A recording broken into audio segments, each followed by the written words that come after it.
l'État, et c'est ça où réside la malignité,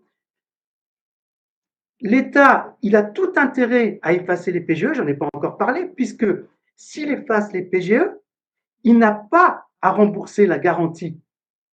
Parce que quand on efface, quand il y a un abandon de créance, automatiquement, il y a un abandon de la garantie.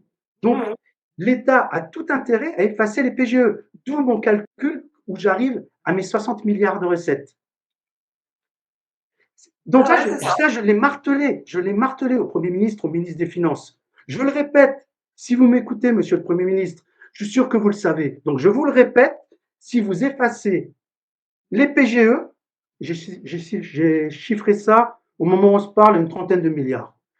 Et uniquement les petites entreprises. Je ne parle même pas des ETI, et encore moins des grandes entreprises. Bon, mais elles ont les capacités de remboursement. Bref. Mais certaines ETI commencent à être dans l'extrême difficulté aussi, il faut le savoir. Mais en tout cas, les petites entreprises, j'ai chiffré ça à une trentaine de milliards.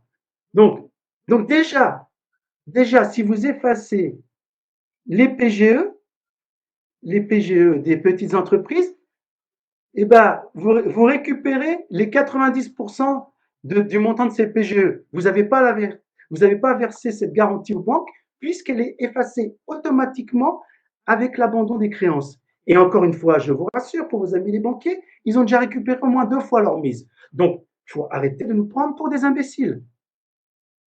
Voilà, tout simplement. Donc, recevez-moi, Monsieur le Premier ministre, il n'y a pas de problème, je viendrai tout vous expliquer.